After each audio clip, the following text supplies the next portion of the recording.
Welcome back. We have breaking news this morning. More buses filled with illegal migrants arrived in New York City this morning. This after 5 buses came in yesterday, the most reaching Port Authority since Texas Governor Greg Abbott began busing these migrants to New York back in August 4th. He has sent more than 1,500 migrants to New York and 7,200 to Washington, D.C. Joining me right now is Michigan Democrat Congresswoman Debbie Dingell. She is a member of the House Energy and Commerce Committees and the Natural Resource Committee as well. And Congresswoman, it is always a pleasure to see you. Thanks so much for joining me. Maria, it's great to see you. I hope you've been having a good summer. Yes, you too, so much. Look, we've been talking about so much this morning. There's so much breaking news, and I want to get your take on this student loan forgiveness in a moment. But let me start at the border, Congresswoman, because we've got these buses coming in every day now, New York, Washington. I don't know about you, but I certainly know people who have died of overdose because of the fentanyl, the illicit narcotics coming into this country. Do you know people who've died of fentanyl? I know more people than I wish I knew, including a family member. So, yes, it's having a devastating impact on people in this country, and I do not know how dangerous it is. I am so sorry to hear that. It's even hitting a family member of yours. Condolences from me. A good friend of mine lost his son to this, and I'm just horrified by it. Congresswoman, how are we going to get the administration to react to this? We know for a fact that the underlying chemicals of fentanyl are made in China. They are trafficked through Mexico and then into the United States. We know for a fact that the drug cartels, these criminal cartels, are taking home $200 million a week by the smuggling of human beings. And this trek to America is incredibly dangerous. Women are getting raped. They're dying in the brush in Texas. And yet we never hear a word about this from Joe Biden. How are we going to get this administration to focus on this wide open border? So I divide this into 2 categories, Maria. I agree with you on both of them. I think the fentanyl drug issue that we have in this country has been a problem for too long. I've had more than one member. My sister died of a drug overdose. My father was a drug addict. I talk about that openly, and recently have had cousins, et cetera, that have been impacted by it. We need a war on drugs, and we're not winning it right now. And we've got to figure out what we're going to do at the border. And you focus on the Mexican border. You don't know how easy it is where I live, where the Detroit River is also a source of just bringing it in by boat overnight. It's so close. And it's terrifying. And we really need to be addressing this drug problem. I meet with all of the different law enforcement agencies, and they need different tools. What kind of laws do we need to do? We've got a lot of laws on the books. They're not working. We got to figure that out. I think the immigration problem is a very different. I'm very worried about it, but we need comprehensive immigration reform in this country, period. We've needed it for 50 years. And what you see happening in New York, I saw many of them last week when I was in Washington voting. We've got more homeless on the street than we've seen. And to be perfectly frank, I don't think the governor of Texas is coordinating with the mayor of New York. I think there's a lot of gotcha playing in here, and it's helping nobody. It's helping absolutely nobody. What I read, I have not been there, about how they're being sent there. They're being dropped off at places they're not prepared.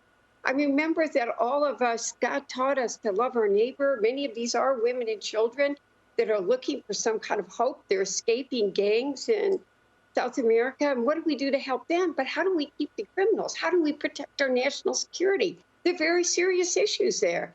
And we all have to work to answer it. And we need a national immigration policy, and Republicans and Democrats have to stop being afraid of doing it and get it done.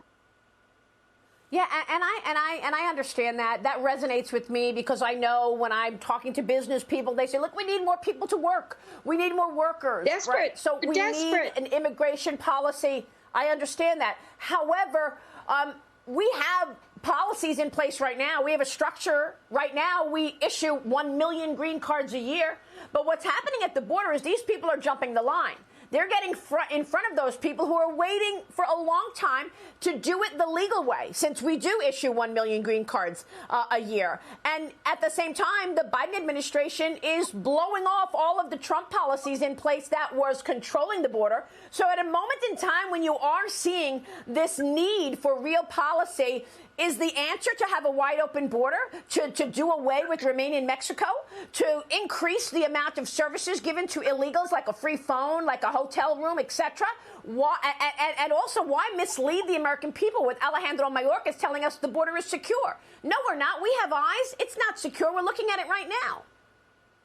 Well, I don't believe anybody's policy is a free and open border, but people are walking across the border.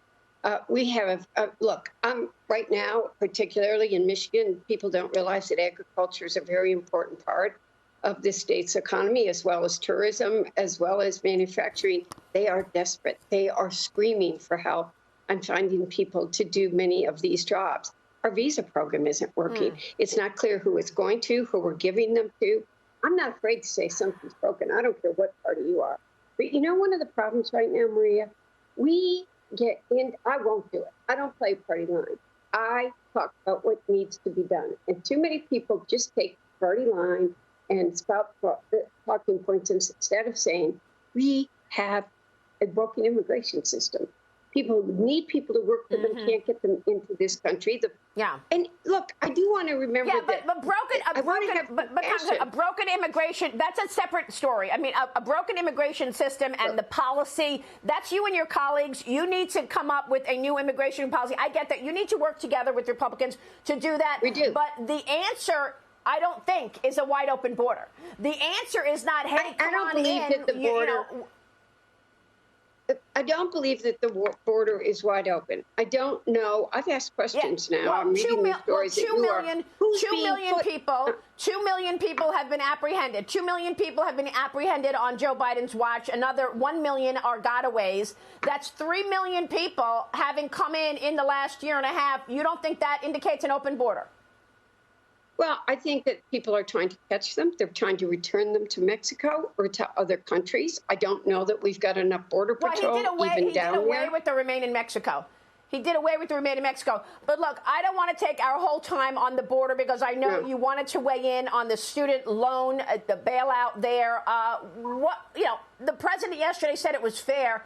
Congressman, come on. What's fair about people who worked morning, noon, and night to pay off their student loan now getting screwed, and the others who decided to accept this bailout and they're getting the money from the government to forgive this student loan debt? And also, it's going to add to the deficit.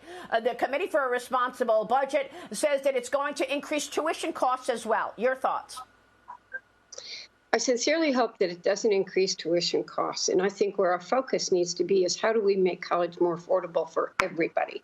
And that we need to be looking at policies where the federal government is working with the state government as well, because many of these public universities are funded at the state level.